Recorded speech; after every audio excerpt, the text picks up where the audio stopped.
95 news speed news కు స్వాగతం.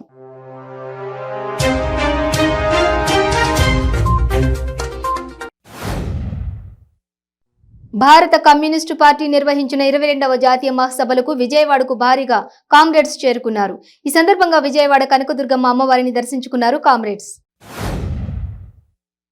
కోహెడలో అంతర్జాతీయ ప్రమాణాలతో నూతన మార్కెట్ నిర్మాణంపై మంత్రుల నివాస సముదాయంలో నిర్వహించిన మాస్టర్ ప్లాన్ సమీక్ష సమావేశంలో రాష్ట్ర వ్యవసాయ శాఖ మంత్రి సింగిరెడ్డి నిరంజన్ రెడ్డి పాల్గొన్నారు. విజయవాడ ప్రకాశం బ్యారేజ్కు వరద ప్రవాహం పెరుగుతోంది.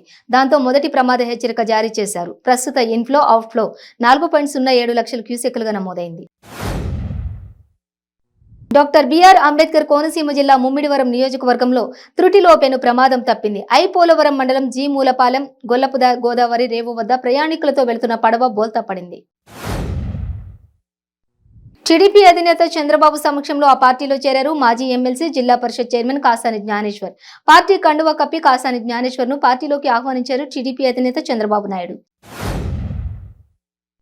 బాపట్ల జిల్లా పోలీస్ అధికారులతో నేర సమీక్ష సమావేశం నిర్వహించారు. బాపట్ల జిల్లా ఎస్పీ వకూల్ జిందాల్ బాణసంచ తయారీ నిల్వ విక్రయాలకు అనుమతి తప్పనిసరిగా తీసుకోవాలన్నారు. ఒక సీసీ కెమెరా 10 మంది పోలీసులతో సమానమన్నారు. రోడ్డు ప్రమాదాల నివారణకు తీసుకుంటున్న చర్యలు సత్ఫలితాన్ని ఇస్తున్నాయని తెలిపారు. తెలంగాణ మోడల్ దేశానికి ఆదర్శంగా నిలుస్తుంటే భయపడి బీజేపీ నేతలు తెలంగాణలో కుట్రలకు తెరలేపారని రాష్ట్ర ఎస్సీ అభివృద్ధి మైనార్టీ సంక్షేమ శాఖల మంత్రి కొప్పుల ఈశ్వర్ ఆరోపించారు. మునుగోడు నియోజకవర్గం ఉప ఎన్నిక ప్రచారంలో మంత్రి కొప్పుల ఈశ్వర్ పాల్గొన్నారు. కొమరంభీం జిల్లా కాగజ్ నగర్ పట్టణంలోని వాసవి కన్యకా పరమేశ్వరి ఆలయంలో బీజేపీ నేత పాల్వై హరీష్ బాబు నిరసన తెలిపారు. తాను విసిరిన ఛాలెంజ్కి కట్టుబడి ఉన్నానని స్పష్టం చేశారు. ఇటీవల ఎంఎల్ఎస్ పాయింట్లో జరిగిన కుంభకోణంలో ఎమ్మెల్యే కోనప్పతో పాటు రైస్ మిల్లర్ల హస్తం ఉందని బీజేపీ ఆరోపణ చేసింది. యాదాద్రి భువనగిరి జిల్లా చోటుప్పల్ మున్సిపల్ కేంద్రంలో పలు కూడళ్లలో దుబ్బాక ప్రజల్లాగా హుజూరాబాద్ ప్రజల్లాగా మోసపోదని పోస్టర్లు వెలిశాయి. వికేంద్రీకరణతోనే అభివృద్ధి సాధ్యమవుతోందని అంటున్న జేఏసీ విశాఖ గర్జనను ప్రతిష్టాత్మకంగా చేపట్టింది. ఎల్ఐసి జంక్షన్ అంబేద్కర్ సర్కిల్ దగ్గర నుంచి బీచ్ రోడ్ వరకు సుమారు 4 కిలోమీటర్ల మేర ఈ ర్యాలీ సాగనుంది. మునుగోడు నియోజకవర్గంలో నారాయణపూర్ మండలం గుజ్జ గ్రామంలో కోమటిరెడ్డి రాజగోపాల్ రెడ్డి ఎన్నికల ప్రచారం నిర్వహించారు. రాజగోపాల్ రెడ్డితో పాటు ప్రచారంలో దుబ్బాక ఎమ్మెల్యే రఘునందన్ రావు, బీజేపీ రాష్ట్ర ఉపాధ్యక్షులు గంగిడి మనోహర్ రెడ్డి పాల్గొన్నారు.